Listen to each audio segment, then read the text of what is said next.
Hey everyone, welcome to The New Populist. I'm Dave Brown. If you are new to the channel, please like and subscribe.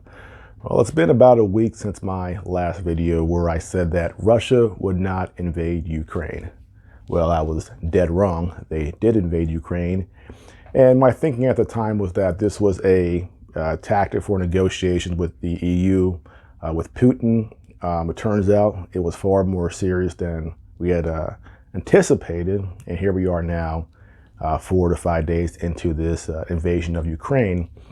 Now I'm watching what's going on, and I'm trying to figure out what we are doing, the West, and what Putin is doing, and trying to make sense of everything we see, because there has been an incredible amount of propaganda coming from both sides, but mostly from Ukraine. We found out the Snake Island guys, that never happened. There weren't 13 guys who were killed on Snake Island. Of course, we know about the ghost of Kiev and all of these different propaganda things being pushed out. But generally right now, from what I've seen, actual video, Russia has been relatively restrained in their invasion. There aren't these mass civilian casualties. Every person in that country has a phone. If it were happening, we would see it. Even the building that was struck by a missile that was not a Russian missile, that was actually a Ukrainian missile that I guess malfunctioned and hit that apartment building. So Russia has been relatively restrained.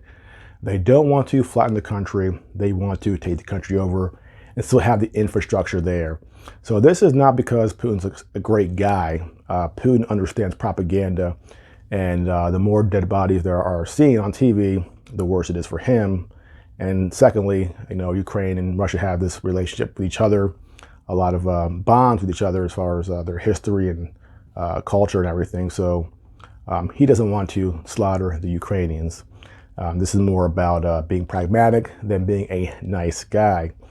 But I'm looking at it from the West point of view and trying to figure out what we want out of this, because it doesn't really make a lot of sense, our sort of current,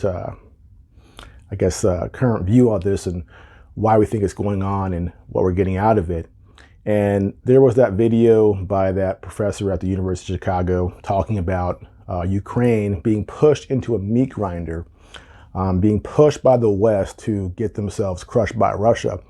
And this video was from, I think, 2014 or 15, at least 5 or 6 years ago.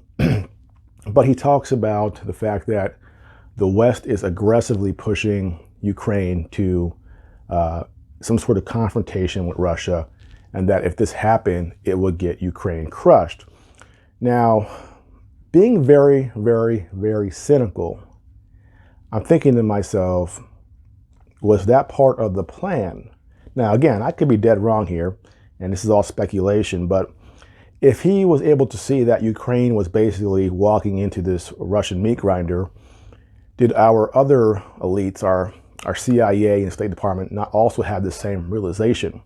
So, being very cynical, here are a few things that the West might gain from Ukraine fighting Russia. Well, first of all, we know that the elites hate Russia and Putin. Look at the last 5 years. Every single bad thing that's ever happened is because of Vladimir Putin. So certainly they would love to see Putin weakened, Russia weakened.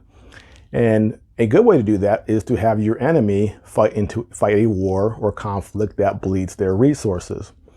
Now, Russia will ultimately win, but the longer it goes on, the more they expend, the more losses they take. Well, that's good for us, right? So that also would explain why we are so insistent that Ukraine fight back. And it seems sort of messed up that we're pushing Ukraine to fight so hard. Keep fighting. Fight the Russian bear. You can't win, but keep fighting. We'll give you some armaments, some guns, a few things, some tank missiles. Now, we won't fight ourselves. No, no, no, no. You fight by yourselves, but we'll cheer you on. Keep pushing. Go Ukraine. And keep getting slaughtered by the Russians. So it's not that I want Ukraine to lose or Russia to win.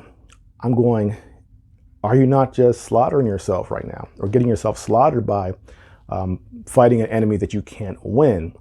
is negotiation reasonable? And it seems that so many in the West are against negotiation.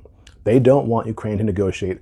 They want Ukraine to keep fighting a war that they can't win. And that kind of seems a little bit cold. There's nothing worse than somebody who pushes somebody else to fight when they themselves won't get involved. And we shouldn't, by the way. We shouldn't get involved. But again, it rings hollow when we're taking 0 losses and the Ukrainians are having their whole country just crushed.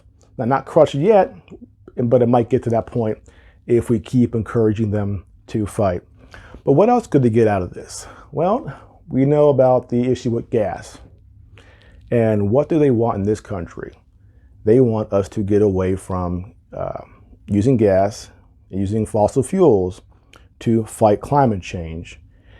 And what better way to push for more domestic green energy by saying that it's this massive geopolitical issue if we keep on buying Russia's oil? Because right now, we are still buying Russia's oil during this conflict. So perhaps in the near future, we have another green bill come out saying, hey guys, we need to pass this green bill because we can't keep on relying on Russia for their gas and supporting Russia. We have to expand green energy, and perhaps this will push for this new surge in green energy and quote unquote that energy independence from fossil fuels. So again, being very cynical, this will also help push this green energy in the United States. And what else? We talked about Russia being isolated, getting away from Russian gas and oil, but also, again, the expansion of NATO. NATO now has funding for the next 20 years. So if you thought NATO was dying, if you are a weapons contractor, you are clapping right now. You're popping champagne. This is great because for the next 20 years, NATO will get tons of money. And some of those other countries that are not in NATO are now wanting to apply to get into NATO. And so NATO expands its sphere of influence. It gets more money. And that fits, again, the goal of the West to isolate Russia. And of course, we see some of these sanctions on Russia. And again, we get that Russia gets completely surrounded. We have them sanctioned, and over time, get off the oil. They want to eventually force Putin out. Putin's 69 years old. They talk about Putin having perhaps being terminally ill and acting irrationally. I don't believe that because that's, again, probably just CIA propaganda. But they're looking 10 years in the future when Vladimir Putin's out. And perhaps they think if they keep strangling Russia, eventually when he resigns, again, our goal is always to have a new leader that's democratic. That's our goal for the last 80 years. Meddling in other countries is getting democratic leaders in there. But maybe there's a longer term goal here with the replacement in the future for Vladimir Putin, whenever that is, because he's 69 years old. He can only serve up in that position for so much longer before eventually he's too old or has to resign or whatever it is. So maybe their strategy is to, in the future, eventually create this pressure where Russia perhaps lurches toward a more democratic state. So that's my thoughts about it. I could be completely wrong. Again, our elites are not as smart as they think they are. And so you have to be careful with assigning purpose and strategy and not just where the real issue is that they're just bumbling idiots and they're just sort of reacting on the fly. It's hard to tell which one it is because, again, I remember watching the impeachment trial for Donald Trump with Ukraine, and they had all the ambassadors and the envoys, and they're testifying in front of Congress. And the one thing that struck me was that they are idiots. They're well-bred. They're third, fourth generation diplomats. They have their Rhodes Scholars. They went to Harvard and Yale, and they have the bow tie on, and they're very have the air of importance. But then they talk, and you realize a lot of these people are flaming idiots. And so I want to be careful about giving them too much credit that there's some sort of diabolical plan in place here. But it is possible, so I want to throw it out there as far as if we do have some people who are very cynical and don't care about taking Ukraine and sacrificing Ukraine for our political goals, perhaps this is what's going on here.